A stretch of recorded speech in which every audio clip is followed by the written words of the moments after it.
আসসালামু আলাইকুম রহমতুল্লাহ। BD job and সলিউশনের নতুন একটা ভিডিওতে আপনাদের সবাইকে স্বাগতম। আশা করি সবাই ভালো আছেন, সুস্থ আছেন। তো ভিউয়ার্স, আজকের ভিডিওতে আমরা জাতীয় গোয়েন্দা সংস্থা এনএসআই এর ফিল্ড অফিসার পদের বিস্তারিত নিয়ে আলোচনা করব। অনেকেই আমার কাছে জানতে চেয়েছেন যে ফিল্ড অফিসার পদ সম্পর্কে বিস্তারিত ধারণা দেওয়ার জন্য। তো আজকের ভিডিওতে আমরা এনএসআই এর ফিল্ড অফিসার পদের বিস্তারিত খুঁটিনাটি সম্পর্কে আলোচনা করব, যাতে করে এই ভিডিওটি দেখার পরে এনএসআই এর ফিল্ড অফিসার পদে প্রস্তুতি বা পরীক্ষার জন্য কোনো প্রকার প্রশ্ন যাতে আপনাদের না থাকে, সমস্ত কিছু ক্লিয়ার হয় সেই ব্যবস্থার জন্য আজকের ভিডিও তৈরি করা হয়েছে। তো ভিউয়ার্স, আপনি যদি আমাকে প্রথমবার দেখে থাকেন তাহলে অবশ্যই চ্যানেলটি সাবস্ক্রাইব করে পাশে থাকা বেল আইকনটি প্রেস করে রাখবেন, যাতে করে সমস্ত নতুন আপডেট আপনি পেয়ে যান।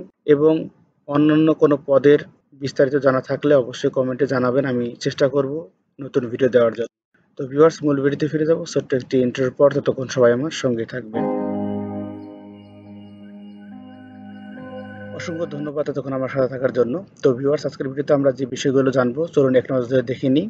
এনএসআই ফিল্ড অফিসার পদের বিস্তারিত, আবেদন করার যোগ্যতা অথবা শিক্ষাগত যোগ্যতা বিষয়ে আমরা জানবো। শারীরিক যোগ্যতা পুরুষ, শারীরিক যোগ্যতা মহিলা, বয়স, বেতন, সুযোগ সুবিধা, পরীক্ষার ধরন, এমসিকিউ পরীক্ষার সিলেবাস এবং আপনাদের করা কিছু প্রশ্নের উত্তর আমি আজকের ভিডিওতে দেব। তো ভিউয়ার্স, চলুন শুরু করা যাক। প্রথমে আমরা দেখব আবেদনের যোগ্যতা অথবা শিক্ষাগত যোগ্যতা। আপনাদের এই ফিল্ড অফিসার পদে আবেদন করতে হলে অনার্স অথবা সমান পর্যায়ে উত্তীর্ণ হতে হবে এবং কম্পিউটার চালানোর দক্ষতা অর্জন করতে হবে, তাহলে আপনারা এই পদে আবেদন করতে পারবেন। শারীরিক যোগ্যতা পুরুষ, শারীরিক যোগ্যতা মহিলা। পুরুষের জন্য শারীরিক যোগ্যতার ক্ষেত্রে উচ্চতা থাকতে হবে 5 ফিট 3 ইঞ্চি, বুকের মাপ স্বাভাবিক অবস্থায় 30 ইঞ্চি এবং প্রসারণ অবস্থায় 32 ইঞ্চি। এবং মহিলার ক্ষেত্রে উচ্চতা 5 ফিট, বুকের মাপ স্বাভাবিক অবস্থায় 30 ইঞ্চি, সম্প্রসারণ অবস্থায় 32 ইঞ্চি। সম্প্রসারণ অবস্থা বলতে বুক ভর্তি করে নিঃশ্বাস নেওয়ার পর আপনার বুকের অবস্থাকে বোঝানো হয়েছে। তো ভিউয়ার্স, এরপর আমরা দেখব বয়স। অনেকেই বয়স সম্পর্কে প্রশ্ন করেন, তবে এই প্রশ্নটি অনেকেই জানেন উত্তর। বয়স অবশ্যই সরকারি চাকরির ক্ষেত্রে হতে হবে 30 বছর এবং মুক্তিযোদ্ধা অথবা প্রতিবন্ধী করা থাকলে আপনাদের 32 বছর পর্যন্ত শিথিলযোগ্য হবে। এরপর যেটি সবচাইতে আলোচিত প্রশ্ন থাকে, বেতন এবং সুযোগ সুবিধা। এনএসআই ফিল্ড অফিসার পদের বেতন এবং সুযোগ সুবিধা বলতে, বেতন হয়ে যাচ্ছে 10ম গ্রেডের এবং স্কেল হয় 16,000 থেকে 38,640 টাকা পর্যন্ত। আপনারা সর্বসাকল্যে জয়েন করার পরে 30,000-এর কাছাকাছি, কিছু এদিক সেদিক হতে পারে, এরকম বেতন পেতে পারেন। যেহেতু 10ম গ্রেডের 16,000 টাকা বেসিক স্কেল হলে আপনার ভাতা সহ আরও বিভিন্ন সুযোগ সুবিধাদি যেগুলো পাবেন সেগুলো মিলে 25 থেকে 30,000 টাকার মতো প্রথম মাস থেকে আপনি পাবেন এবং প্রতি বছরে বছরে তো ইনক্রিমেন্ট হবে।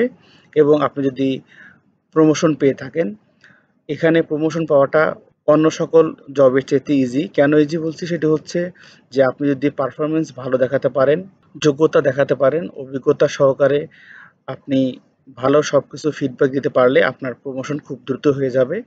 এবং অন্যান্য জবের মধ্যে যেমন প্রমোশনের মধ্যে অনেক ঝামেলা থাকে, কিন্তু এই এনএসআই এর মধ্যে প্রমোশনের সেই ঝামেলা নাই। যদি আপনার যোগ্যতা, পারফরমেন্স এবং সকল কিছু ঠিক থাকে তাহলে অবশ্যই আপনি খুব ইজি প্রমোশন পেয়ে যাবেন। সুযোগ সুবিধার ক্ষেত্রে যদি বলতে হয়, ঝুঁকি ভাতা সহ বিভিন্ন সরকারি ভাতা আপনি অবশ্যই পাবেন। সরকারি বাসস্থান আপনার জন্য দেওয়া হবে, বিনামূল্যে রেশন পাবেন, বিনামূল্যে চিকিৎসা ব্যবস্থা থাকবে এবং দেশ বিদেশের ভ্রমণের ব্যবস্থা থাকবে। অবসরকালীন এককালীন পেনশন আপনি পাবেন। এবং যদি কোনো ভিআইপি পার্সনের সাথে যদি দেশের বাইরে যাওয়ার কোনো সুযোগ আসে অথবা দেশের প্রধানমন্ত্রী, রাষ্ট্রপতি এদের কারোর সাথে যদি দেশের বাইরে ভ্রমণ করার সুযোগ আসে তাহলে তো আপনি এক্সট্রা ফ্যাসিলিটিস বা বেনিফিট যেটা বলেন সেটি তো পাবেনই। পরীক্ষার ধরন এমসিকিউ, রিটেন, ভাইবা। তবে এনএসআই এর ফিল্ড অফিসার পদে ব্যবহারিক ও মেডিকেল টেস্টও হতে পারে। এমসিকিউ পরীক্ষা 100 মার্কের হয়, 1 ঘন্টা সময়ব্যাপী এবং এমসিকিউ পরীক্ষা উত্তীর্ণ হলে তারপর আপনাকে রিটেন দিতে হবে এবং রিটেনের পরে ভাইবা উত্তীর্ণ হতে হবে। এবং যতটুকু জানা যায় যে ভাইবার আগে আপনাকে মেডিকেল টেস্ট সহ ব্যবহারিক যেটি আপনাদের কম্পিউটার দক্ষতা এটি একটু টেস্ট করা থাকে। যদি কম্পিউটার দক্ষতা কিভাবে টেস্ট করে এই বিষয়টি জানতে চান তাহলে শেষ পর্যন্ত অবশ্যই ভিডিওটি দেখবেন। কারণ শেষে আপনাদের কিছু প্রশ্ন উত্তর দেওয়া হয়। এমসিকিউ পরীক্ষার সিলেবাস। এমসিকিউ পরীক্ষার জন্য নির্দিষ্ট কোনো সিলেবাস নেই, তবে বিগত সালের প্রশ্ন বিশ্লেষণ করে দেখা যায় অনেকটা বিসিএস এর সিলেবাসকে ফলো করে প্রশ্ন করা হয়, তবে কিছুটা ব্যতিক্রমও রয়েছে। কিন্তু এনএসআই যত প্রকার প্রশ্ন করা হয় বা এনএসআই সম্পর্কে কোনো তথ্যই কিন্তু ক্লিয়ার করে প্রকাশ করা হয় না, যেহেতু এনএসআই হলো নিজে একটি গোয়েন্দা সংস্থা, সুতরাং তাদের সবকিছু সকল কার্যক্রম কিন্তু গোপনীয়তা বজায় রেখে করা হয়। তবে এরকম সিলেবাস হতে পারে, বাংলা ১০ থেকে ২০টি প্রশ্ন থাকতে পারে, ইংলিশও ১০ থেকে ২০টি প্রশ্ন থাকতে পারে, সাধারণ গণিত ১০ থেকে ১৫টি প্রশ্ন থাকতে পারে, সাধারণ জ্ঞান বাংলাদেশ ও আন্তর্জাতিক মিলে ৩৫ থেকে ৪০টি প্রশ্ন থাকতে পারে, সাধারণ বিজ্ঞান ৩ থেকে ৫টি প্রশ্ন থাকতে পারে, আইসিটি ৮ থেকে ১০টি প্রশ্ন থাকতে পারে, মানসিক দক্ষতা ১ থেকে ১০টি প্রশ্ন থাকতে পারে। তবে অনেকেই বলতে পারেন যে এরকম ১ থেকে ১০টি বা ১ থেকে ২০টি এরকম প্রশ্ন মিলে তো ১০০ প্লাস হয়ে যাচ্ছে। এরকম প্রশ্ন অনেকে করবেন আমি জানি। তো আপনাদেরকে বলছি যে এরকম থাকতে পারে। বাংলার মধ্যে ১০ থেকে ২০ টার মতো প্রশ্ন থাকতে পারে। ইংলিশে ১০ থেকে ২০ টা এরকমভাবে এখানে যে ৭ টি টপিক দেওয়া হয়েছে, ৭ টি টপিক মিলে ১০০ টি প্রশ্নের মতো হয়ে থাকে। তো ভিউয়ার্স, সর্বশেষে আপনাদের কিছু প্রশ্ন থাকে, সেই প্রশ্নের উত্তরগুলো দিয়ে আজকের ভিডিওটি শেষ করব। আপনাদের কিছু প্রশ্ন এরকম হয় যে সহকারী পরিচালক ও ফিল্ড অফিসারের একই দিনে পরীক্ষা হবে কি? তো এই প্রশ্নের উত্তরে বলা যাবে যে সহকারী পরিচালক ও ফিল্ড অফিসারের একই দিনে পরীক্ষা হয়, কেননা এই দুটি পদের মধ্যে অনেক কম্পিটিশন হয়।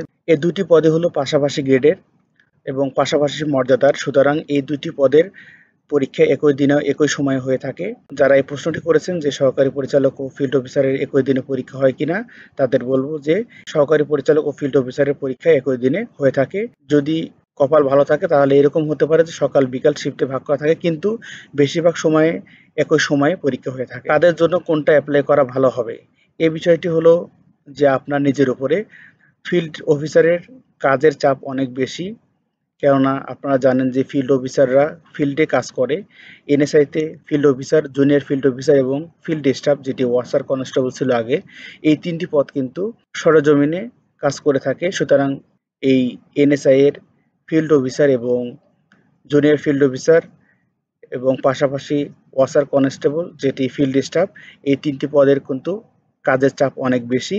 সে তুলনায় সহকারী পরিচালক এই পদে কাজের চাপ ফিল্ড অফিসার পদের তুলনায় অনেক কম। তো যাদের কাজের চাপ নেওয়ার অভিজ্ঞতা রয়েছে এবং যারা কাজের চাপ নিতে পারেন, তাদের জন্য সহকারী পরিচালক পদটি তুলনায় ফিল্ড অফিসারের পদটি ভালো হবে, কেননা যত উপর লেভেলের পদ যাবেন তত কম্পিটিশন এবং কঠিন বেশি হবে উত্তীর্ণ হওয়া। তো যারা প্রেশার নিতে পারেন তারা চাইলে ফিল্ড অফিসার পদে আবেদন করবেন, এবং যারা প্রেশার নিতে পছন্দ করেন না তারা সহকারী পরিচালক পদে আবেদন করবেন। বন্ড সাইন কি? এই বিষয়টি গত কয়েক বছর থেকে চলে আসছে। বন্ড সাইন হলো আপনাদেরকে একটি ফর্ম সিগনেচার করতে হবে। সেটিতে বলা আছে যে আপনি এনএসআই এ কর্মরত অবস্থায় অন্ততপক্ষে ৩ বছরের মধ্যে অন্য কোনো জবে শিফট করতে পারবেন না।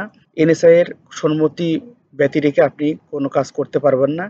এই বিষয়ে আপনাদেরকে সতর্কতা জানিয়ে এই বন্ড সাইন বা সিগনেচার নেওয়া হয়, যেটি হচ্ছে আপনারা এনএসআই এর অনুমতি ব্যতীত অন্য কোনো চাকরিতে শিফট করার কথা মাথায় আনতে পারবেন না, তাদের কাজেই মনোনিবেশ করতে হবে, এইরকম সতর্ক বা শর্ত দিয়ে এই একটা সিগনেচার দেওয়া হয়, সেটি হচ্ছে বন্ড সাইন। কম্পিউটার টেস্ট কিভাবে হয়? অনেকেই এই প্রশ্নটি করে থাকছেন। কম্পিউটার টেস্টটা হয় মূলত একদম ইজি ওয়েতে।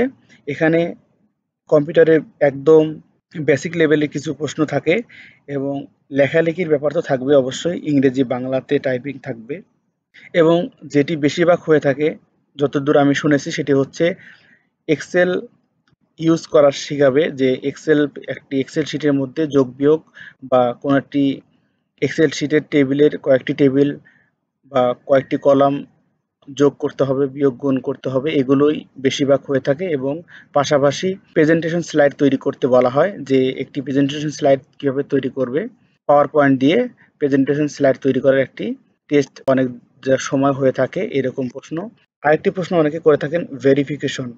এনএসআইতে ভেরিফিকেশন ভেরি ইম্পর্টেন্ট। অনেক জবে ভেরিফিকেশন হয়, তবে এনএসআইয়ের ভেরিফিকেশনটা একদম রুট লেভেল থেকে হয়। যেমন আপনার এলাকাতে যে পুলিশ স্টেশন আছে সেখান থেকে যে ভেরিফিকেশন আসবে এবং এনএসআইয়ের যে গোয়েন্দা আছে তাদের ভেরিফিকেশনের মধ্যে একটু ১৯-২০ হলে তারা কিন্তু আবার ভালোভাবে খুঁটিয়ে নাটিয়ে দেখে যে কোনো সমস্যা আছে কিনা। তো ভেরিফিকেশনের ক্ষেত্রে বলবো যে এনএসআই ভেরিফিকেশন খুব স্ট্রিক্ট হয়ে থাকে।